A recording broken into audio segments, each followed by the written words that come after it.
Can you believe what you have been seeing on CNN today, ladies and gentlemen? Can you believe it? Supposedly, a CNN reporter found Osama bin Laden, took a television camera crew with him, went into Osama bin Laden's hideout, interviewed him and his top leadership, his top lieutenants and colonels and generals in their hideout. This is a CNN reporter with a camera crew. And he came out and told everybody, within 3 weeks, Osama bin Laden is going to attack the United States and Israel. Now, don't you think that's kind of strange, folks? You see, because the largest intelligence apparatus in the world, with the biggest budget in the history of the world, has been looking for Osama bin Laden for years and years and years, and can't find him. A reporter from CNN and his little camera crew got in to Osama bin Laden's secret hideout and conducted an interview. If you don't believe me, tune into CNN. They're probably running it right now as I'm speaking. And if you believe it, you are one of the stupidest jerks that ever lived on the face of this earth. And whatever is going to happen that they're going to blame on Osama bin Laden, don't you even believe it. When in hell are all you people going to wake up?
An examination of the building's steel beams and columns could have shown whether explosives had been used to slice them, but virtually all of the steel was removed before it could be properly investigated, then put on ships to Asia to be melted down.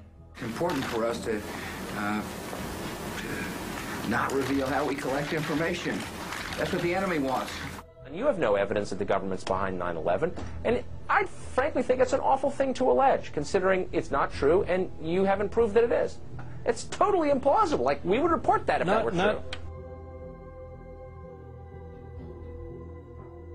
Because these guys own our government. They print our money, and they own not only the government, but they own you. You are their property. So, in other words, these guys print the money, they run the country, and they own you, and they own everything around it. And so they make the laws, and that's why they can decide who can kill who, and who can get away with who, and who can get away with whatever, because they make the laws and they decide, all right?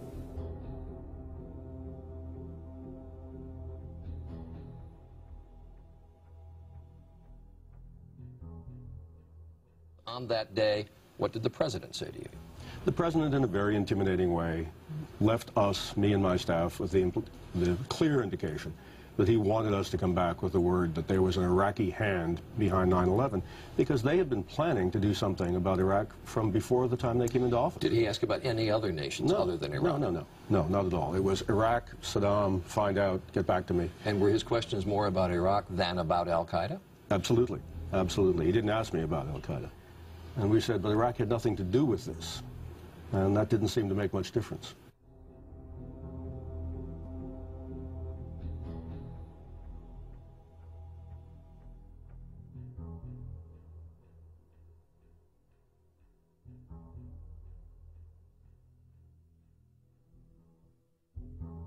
And we'll continue to work together to achieve peace. That's what we want. Freedom and peace. Look at the Council on Foreign Relations. Many members, in fact, the majority, never serve on the executive committees. They never go through any initiation of any kind. They are, in fact, the power base and are used to gain a consensus of opinion. The majority are not really members, but are made to feel as if they are. In reality, they are being used and are unwilling or unable to understand. They may have been or may be members of the Christian or Jewish religion, but that is only to further their own ends. They are and always have been Luciferian and internationalists. They give allegiance to no particular nation, although they have used, on occasion, nationalism to further their causes. Their only concern is to gain greater economic and political power. The ultimate objective of the leaders of both groups is identical. They are determined to win for themselves undisputed control of the wealth, natural resources, and manpower of the entire planet. They intend to turn the world into their conception of a Luciferian totalitarian socialist state. In the process, they will eliminate all Christians, Jews, and atheists. You have just learned one, but only one, of the great mysteries. The people who are running this country from behind the scenes do not care a thing about Americans or bloodshed anywhere. I think we're going to awaken one day to find out that we've all been too relaxed and entertained and watching television and being entertained with all the cares of life, never realizing what is going on in this country. In the secret, ladies and gentlemen, they are at least, very bare minimum, 50 to 100 years ahead, beyond what you can even imagine.